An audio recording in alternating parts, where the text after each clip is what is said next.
नमस्कार, मी धनश्री फॅशन डिझायनरमध्ये तुमचं खूप खूप स्वागत आहे। मैत्रिणींनो, आजच्या या नवीन व्हिडिओमध्ये तुम्ही आत्तापर्यंत ही डिझाईन कुठेही पाहिलेली नसेल अशी आपण युनिक डिझाईन पाहणार आहोत। तर व्हिडिओ स्किप न करता पूर्ण बघा, जेणेकरून सगळ्या गोष्टी तुमच्या लक्षात येतील।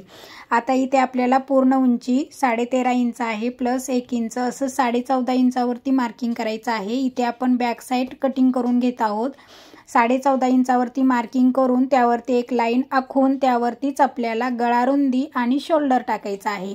आता हा बोटनेक गळा आहे, त्यामुळे शोल्डर हे जास्त आहे, 7 इंच शोल्डर आहे। गळा रुंदी आपण 4 इंच घेत आहोत, कारण हा बोटनेक गळा आहे त्यामुळे गळा रुंदी 4 इंच। गळ्याची उंची ही आपण 3.5-4 इंच घेत आहोत। 4 इंचाचा आपण असा चौकोन आखून घेणार आहोत आणि त्यानंतर गळ्याला इथे आकार द्यायचा आहे।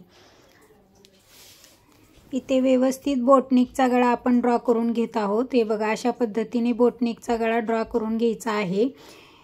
त्यानंतर शोल्डरवरतीच आपल्याला इथे मुंडा टाकायचा आहे। मुंडाही इथे 7 इंचच घ्यायचा आहे। बोटनेक किंवा बंद गळा असेल तर जेवढं शोल्डर घ्याल तेवढंच मुंडा घ्यायचं गरजेचं आहे। आणि या मुंड्यावरतीच आपल्याला छातीगडी टाकायची आहे। छातीगडी आहे 8.5 इंचाची प्लस 2 इंच शिलाई मार्जिन।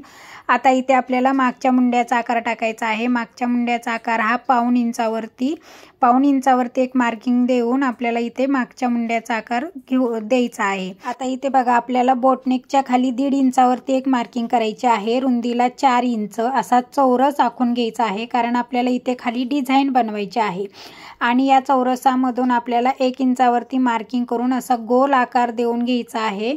आणि हे आता आपल्याला व्यवस्थित कट करून घ्यायचा आहे। जसं आखला आहे तसं आपल्याला व्यवस्थित हा भाग कटिंग करून घ्यायचा आहे।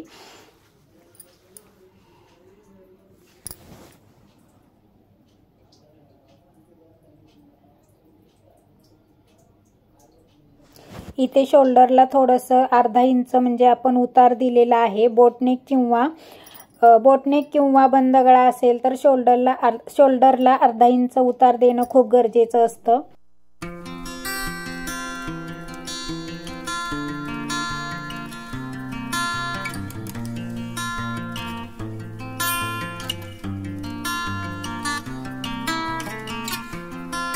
आता हे जे कटिंग आहे ते जसंच्या तसं आपण मेन कपड्यावरती ठेवून मेन कपडा कटिंग करून घ्यायचा आहे। आणि त्यानंतर मी बघा इथे अशा प्रकारे जोडून घेतलेला आहे। खालच्या बाजूनी सुरुवात केली आहे आणि अशा प्रकारे आपण फोल्ड केलेला आहे। गळाही आपल्याला पट्टी लावून तो कव्हर करून घेतलेला आहे। अशा पद्धतीने मी ही बॅक साइड जी आहे ती आपण इथे कव्हर करून घेतलेली आहे। आणि आता हा बघा, कपडा हा जो आहे तो साडीतला कपडा आहे, कॉन्ट्रास्ट कपडा आहे। तर मी इथे हा 7 इंच उंचीला आणि 10 इंच रुंदीला असा एवढा कपडा घेतलेला आहे। त्याला आता एक अस्तर, त्याच मापाचं अस्तर घेऊन ते फोल्ड केलेलं आहे, म्हणजे जेणेकरून असे धागे दोरे निघू नये यासाठी ही काळजी घेतलेली आहे। आणि त्यानंतर असं व्यवस्थित याला प्रेस करायचं आहे।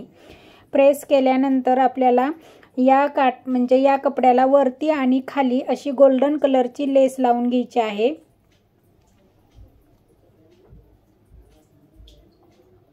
हे बघा, आता इथे लेस लावूनही झालेली आहे। आता इथे आपल्याला मी काठ घेतलेले आहेत आणि काठही अशा प्रकारे फोल्ड केलेला आहे, म्हणजे फोल्ड पद्धतीने हे काठ करून घेतलेले आहेत। आता या काठाची उंची ही 3 इंच आहे आणि रुंदीला हा 8-9 इंच तुम्ही घेऊ शकता। आणि याच काठाचे आता आपल्याला इथे बटरफ्लाय बनवायचे आहेत। तर बटरफ्लाय अशा पद्धतीने बनवायचे आहेत। हे काठ मधोमध दुमडायचा आहे आणि सुई धागा घेऊन आपल्याला असं हातशिलाई सारखं करून आपल्याला इथे बटरफ्लाय करून घ्यायचा आहे।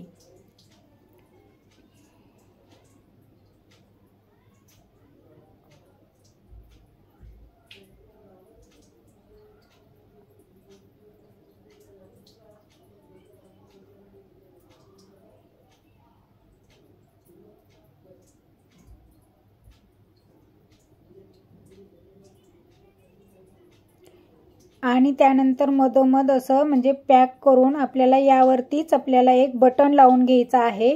आता मी हे बटन गुलाबी रंगाचं लावत आहे, कारण साडी ही गुलाबी रंगाची आहे, त्यामुळे मी इथे कॉन्ट्रास्ट बटन लावत आहे। तुम्ही तुमच्या साडीच्या किंवा काठाच्या कलरनुसार तुम्ही सिल्वर, कॉपर, गोल्डन कोणतंही बटन इथे लावू शकता। तर हे बघा अशा पद्धतीने इथे आपलं बटरफ्लाय झालेलं आहे आणि त्यावरती इथे बटनही लावून झालेलं आहे। याच पद्धतीने आता आपल्याला दुसरंही बटरफ्लाय करून घ्यायचं आहे। सेम हीच प्रोसेस वापरून आपल्याला इथे हेही बटरफ्लाय करून घ्यायचं आहे।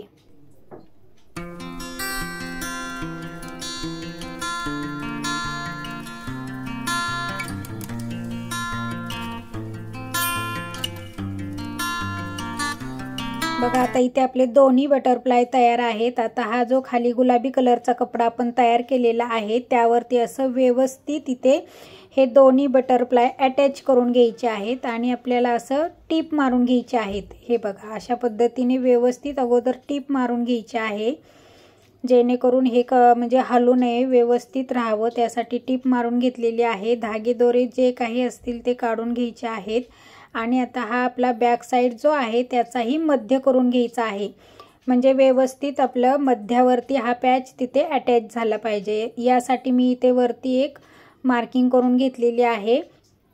मार्किंग करून घेतली की हा पॅच म्हणजे लावायला तुम्हाला सोपा जातो। तर हे बघा असं व्यवस्थित सेट करून घ्यायचा आहे मधला पॅच तो।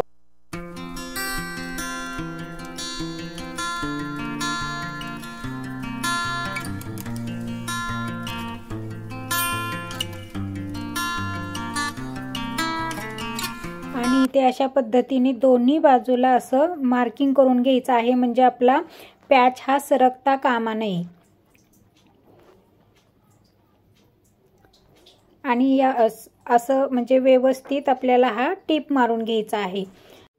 टीप मारायच्या अगोदर तुम्ही इथे टाचण्या वगैरे लावून हा जो पॅच आहे तो व्यवस्थित सेट करून घ्यायचा आहे आणि त्यानंतरच आपल्याला इथे टीप मारायची आहे।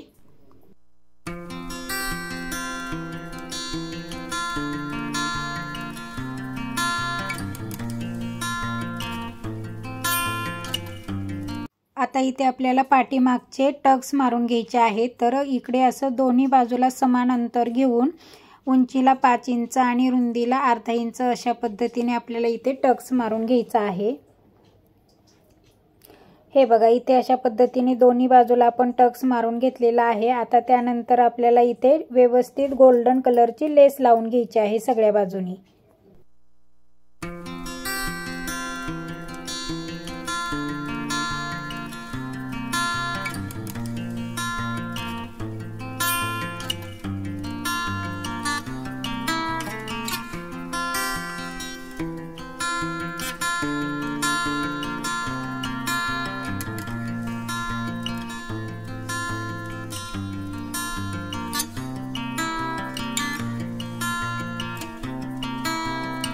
इथे बघा अशा प्रकारे आपला इथे ब्लाउज पूर्ण रेडी आहे, पूर्ण लेस लावून झालेली आहे। या गळ्याच्या मधोमध इथे आपल्याला एक लटकन लावायचं आहे, झुमक्याचं लटकन लावणार आहे मी इथे मधोमध, ते पुढे तुम्हाला व्हिडिओमध्ये दिसलच। आता आपण पूर्ण ब्लाउज झाल्यानंतर कशी दिसते ही डिझाईन ते पाहूया।